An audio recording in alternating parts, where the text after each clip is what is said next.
Rajahmundry rural మండల పరిధిలోని Allcott garden municipal కళ్యాణ మండపం నందు వరద బాధితులకు ఏర్పాటు చేసిన పునరావృత కేంద్రాన్ని జిల్లా అధ్యక్షులు బొమ్ముల దత్తు జిల్లా కమిటీ సభ్యులతో శనివారం పరిశీలించారు. దురదృష్టవశాత్తు ప్రతి సంవత్సరం లంకల్లో ఉంటున్న 87 కుటుంబాల ప్రజలు వరద ముప్పును గురవుతున్నారని వారు తెలిపారు. వీరి కోసం శాశ్వత పరిష్కారాన్ని కల్పించడం కోసం కృషి చేస్తామన్నారు.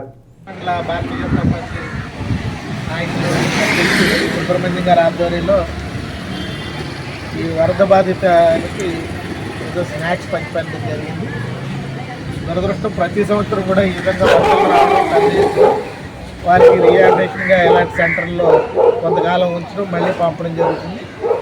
దీనికి పర్మనెంట్ సొల్యూషన్ కూడా ఏం ఉండదేమో నా అభిప్రాయం. ప్రతి సంవత్సరం మనకి వరదలు రావడం జరుగుతున్నాయి.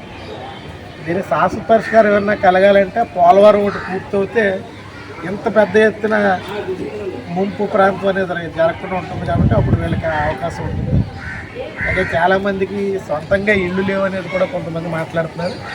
అదంతా కూడా పరిశీలన చేసి స్థానికంగా ఉన్నటువంటి పార్టీ రాష్ట్ర అధ్యక్షురాలు, భారతీయ జనతా పార్టీ రాష్ట్ర అధ్యక్షురాలు, అలాగే మన రాజమండ్రి పార్లమెంట్ సభ్యురాలు శ్రీ పురంధరేశ్వరి గారి దృష్టి, అలాగే బీజేపీ జాతీయ నాయకులు శ్రీ సోమవీర్రాజు గారి యొక్క దృష్టికి తీసుకెళ్ళి మేము చేయగలిగిన సహకారం చేయడానికి భవిష్యత్తులో ప్రయత్నం చేస్తాం.